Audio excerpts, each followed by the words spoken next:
Students, I am Kajal Shukla and welcome back to my channel Literature Dive. यहाँ पर हम literary pieces को discuss करते हैं। 10th और 12th का सिलेबस हम कवर कर रहे हैं। उसी श्रृंखला में उससे कुछ अलग मैंने आज एक वीडियो डाली थी, पहले भी डाली है। अभी इसका लाइन बाय लाइन मैंने हिंदी में डिस्क्रिप्शन डाला है। और एक पोएम जो हम पढ़ रहे हैं, the dance of eunuchs, written by Kamala दास।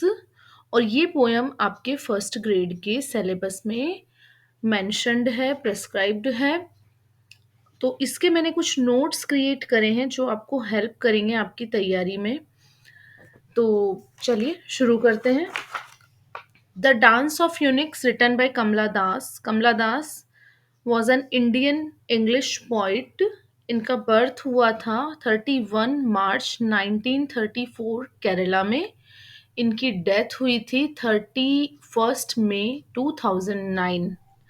इनका पेन नेम या शूडो नेम जो कहते हैं, मतलब जिस नाम से ये लिखा करती थी, तो माधवी कुट्टी और कमला सुरैया।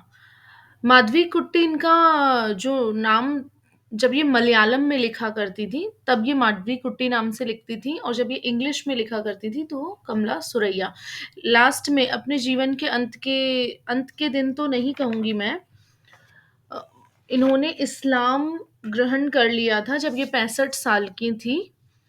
तो इन्होंने अपना नाम बदल के कमला सुरैया कर लिया था। माधवी कुट्टी जो नाम था, हर मैटरनल ग्रैंड मदर नेम, यानी कि इनकी नानी का नाम था। तो प्रश्न पूछा जा सकता है कि what is the pseudo name of Kamala Das, या मलयालम में जब वो लिखती थी तो किस नाम से लिखती थी, तो माधवी कुट्टी। इनके फादर का नाम था वी. एम. नायर और इनकी माँ थी नालापत बालामणि अम्मा, अ रिनाउंड मलयाली पोइटेस। ये भी एक पोइटेस थी, मलयाली भाषा में ये लिखा करती थी। इनके हस्बैंड थे माधवा दास, और at the age of 15 she got married. 15 साल की उम्र में इनकी शादी हो गई थी, जो कि इनके लिए भी एक शौक ही था। और ये जो त्रासदी इनके जीवन की रही कि कम उम्र में शादी हो जाना, इनकी कविताओं में आप देखेंगे, इनकी शॉर्ट स्टोरीज में देखेंगे। इन्होंने जो माई स्टोरी करके एक ऑटोबायोग्राफिकल वर्क जो लिखा है, उसमें आप पाएंगे sets a bold new tone for India's women. इन्होंने इंडिया की जो औरतें थीं या जितना भी महिला समाज था, उसके लिए एक नई टोन, मतलब रिवोल्यूशनरी लिखती थी। विद्रोह विद्रोह था इनके टोन में, इनकी कविताओं में, इनकी शॉर्ट स्टोरीज में। She is a confessional and autobiographical poet. Confessional का मतलब अपनी, जिसे मैं साहित्यिक भाषा में कहूँ तो अपने चित्रों से खेलना, अपनी आत्मव्यथा को प्रदर्शित किया है इन्होंने अपने वर्क्स में। हाईली ऑटोबायोग्राफिकल लिखा है इन्होंने। अपनी कम उम्र की शादी के बारे में इन्होंने लिखा है, अपनी फर्स्ट नाइट के बारे में इन्होंने लिखा है। तो इस हिसाब से अगर आप देखें तो ये एक रिवोल्यूशनरी राइटर रही हैं। This poem deals with the frustrated life of the Unix through out the world. और ये जो पोएम है, द डांस ऑफ यूनिक्स, ये फ्रस्ट्रेशन दिखाती है, एक तरह का रिवोल्ट दिखाती है, एक तरह का खालीपन दिखाती है थ्रू आउट द वर्ल्ड। जो यूनिक्स रह रहे हैं, मैं कहूँ तो होमोसेक्सुअल लोग जो होते हैं, ट्रांसजेंडर लोग जो होते हैं, उनका, कि किस तरीके से हमारे समाज ने हमारे समाज ने उन्हें सोशल स्टैंडर्ड से अलग कर दिया है, मार्जिनलाइज्ड कर दिया है। They are victim of the social standard that estrange them from being treated as normal human। हम उन्हें नॉर्मल ह्यूमन की तरह बिहेव नहीं कर रहे हैं उनके साथ। सम इम्पॉर्टेंट वर्क्स हम इनके देख लेते हैं जो आपकी परीक्षा की दृष्टि से इम्पॉर्टेंट हो सकते हैं। इनके पोएम कलेक्शन रहे हैं समर इन कैलकटा 1965 में, द डिसेंडेंट्स 1967 में, the old play house and other poems 1973 में, स्ट्रेंजर टाइम 1973 में, और एक इनकी जो ऑटोबायोग्राफी रही है, माई स्टोरी, जो कि 1975 में आई थी। और सब देखिए, आप पेन लेके बैठिएगा। एक दो चीज़ मैंने इसमें मेंशन नहीं करी, मेरे दिमाग से बिल्कुल निकल गया। कि इन्होंने जो ओरिजिनली जो ये बुक लिखी थी, वो मलयालम में लिखी थी और मलयालम में इसका टाइटल था एंट काथा, ENTEKATHA। और उसके बाद इसको ट्रांसलेट किया इंग्लिश में और लगभग 15 इंटरनेशनल लैंग्वेजेस में ये ट्रांसलेट हो चुकी है। ये चीज़ आप अपने पेन से नोट डाउन कर लीजिएगा। यहाँ मैं थोड़ा-सा चूक गई हूँ। तो आगे चलते हैं। अबाउट द पोएम हम पढ़ते हैं। अच्छा, एक चीज़ जो मुझसे फिर रह गई है, वो आप देखिएगा कि इन्हें 1984 में नोबेल प्राइज़ के लिए नॉमिनेट किया गया था। 1984 नोबेल प्राइज़ के लिए ये नॉमिनेट हुई थी और 1963 में इन्हें पैन एशियन पोएट्री प्राइज़ दिया गया था। पैन एशियन पोएट्री प्राइज़ 1963 में और 1984 में इन्हें नोबेल प्राइज़ के लिए नॉमिनेशन हुआ था। हालाँकि ये जीती नहीं थी, लेकिन नॉमिनेशन होना ही बहुत बड़ी बात है। तो चलिए अब हम इसके अबाउट द पोएम पढ़ते हैं। पब्लिकेशन ईयर, पब्लिकेशन है इसका summer in Calcutta Calcutta 1965। Very first collection of the poem, ये इस कलेक्शन की पहली पोएम थी। ऑटोबायोग्राफिकल पोएम है ये। जैसा कि इसमें यूनिक्स का वर्णन किया गया है, but eunuchs are used as a metaphor. As a metaphor उनका यूज हुआ है। यूनिक्स के पीछे वो कहीं ना कहीं अपनी व्यथा कथा का वर्णन करती हैं। This poem is the first poem in the volume. अब ये जहां भी मैंने स्टार लगा रखा है, यहां से प्रश्न वैसा का वैसा उठ के आता है। बिल्कुल, क्योंकि मैं भी एग्ज़ाम दी हुई हूँ, तो अपने एक्सपीरियंस के बिहाफ़ पे आपसे बोल रही हूँ कि जहाँ मैंने स्टार लगाया है, बिल्कुल वहाँ से आपको पोएम के क्वेश्चन मिल सकते हैं। ये इस वॉल्यूम की फर्स्ट पोएम रही है। टोन क्या है पोएम की? Frustration and disappointment. Here eunuchs is a symbol of barrenness and unproductiveness. यहाँ पर यूनिक्स किसका सिंबल है? बैरननेस का, अनप्रोडक्टिवनेस का, अनफ्रूटफुलनेस का। The eunuchs use as metaphor for barrenness and futility of love. प्रेम की निरर्थकता और बंजरपन, इसका एज अ मेटाफर यूज किया गया। अब ये लाइन ऐसी कैसे उठ के आ सकती है? सिंबल में हम सब समझ जाते हैं कि नहीं इसका सिंबल है। अगर उसने मेटाफर वर्ड यूज कर दिया तो हम थोड़ा सा कंफ्यूज हो सकते हैं। इसलिए मैंने ये वर्ड यहाँ पर यूज किया है कि किसका मेटाफर है ये यूनिक। यहाँ पर बैरननेस का, फ्यूटिलिटी ऑफ लव का, अनप्रोडक्टिवनेस का, अनफ्रूटफुलनेस का, इन सब चीज का वो मेटाफर है। The poem is realistic and visual.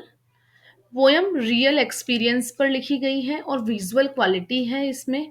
जो हमारी पोइटेस ने देखा वो लिखा है। ऑटोबायोग्राफिकल टू, ये मैंने आपको पहले ही भी बता दिया। The whole poem is enveloped in gloom and despondency. पूरी की पूरी जो पोएम है वो एनवलप यानी कि बंद हुई हुई है एक तरह के ग्लूम में, एक तरह के दुख में, एक तरह के निराशा में, एक तरह के डेस्पोडेंसी में, सैडनेस में। The poetess opens the poem telling about hot and rough weather.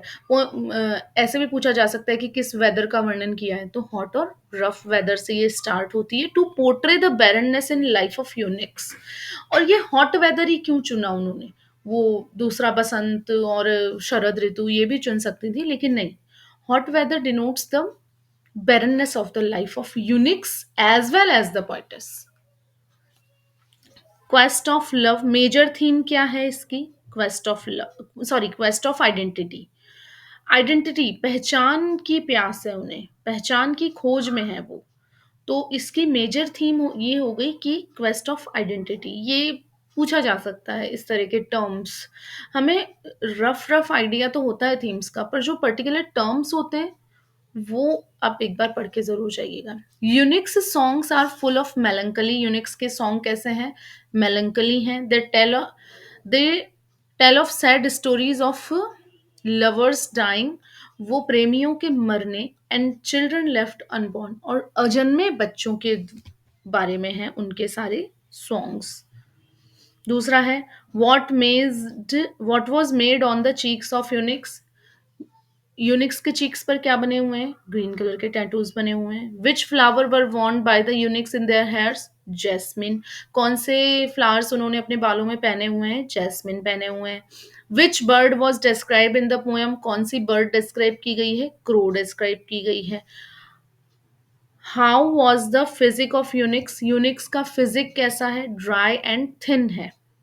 The phrase fiery gulmohar means, fiery gulmohar का क्या मतलब है? फायरी गुलमोहर का मतलब है द इफेक्ट ऑफ हीट। गुलमोहर के लाल कलर के फूल होते हैं और गर्मी का मौसम है तो वो जलता हुआ सा नजर आ रहा है। यहाँ पर ट्रांसफर एपिथेट का यूज किया गया है। मैं यहाँ पर लिखना भूल गई हूँ, आप अपनी कॉपी में जरूर नोट कीजिएगा इस चीज को, अगर वो पूछे कि कौन सा फिगर ऑफ स्पीच है यहाँ पर। रिदर्ड इन वेकेंट एक्सटेसी। वेकेंट एक्सटेसी, शून्य आनंद में से वो कराह रहे हैं। वेकेंट एक्सटेसी जो वर्ड है, आनंद तो है पर वो शून्य है। क्यों है? एक तो यूनिक्स किसी भी सेक्स को रिलेट नहीं कर रहे हैं, ना वो ह्यूमन है ना वो मैन है, और फिर भी वो नाचे जा रहे हैं, नाचे जा रहे हैं। तो वो इतना जो आनंद उन्हें नाचने में आ रहा है, वो आनंद वो वाला आनंद नहीं है जो रियल हैप्पीनेस होती है।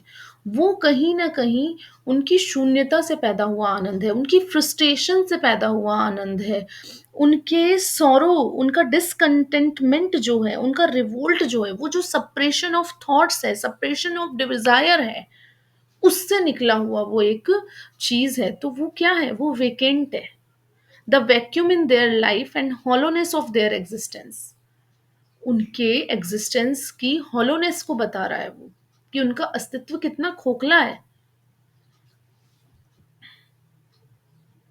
Sorry breast, they belong to no. Sorry breast, breast का मतलब छाती, और छाती सॉरी कैसे हो गई, है ना? सॉरी छाती इसलिए हुई, they belong to no sex, no joy in their hearts. उनके हार्ट में कोई जॉय नहीं है। Unending sorrow fills in their hearts, कभी न खत्म होने वाला दुख उनकी छातियों में भरा हुआ है। यहाँ पर फिर ट्रांसफर एपिथेट का यूज किया है कि ब्रेस्ट सॉरी नहीं है, ब्रेस्ट दुखी नहीं है, वो स्वयं उनका हृदय दुखी है।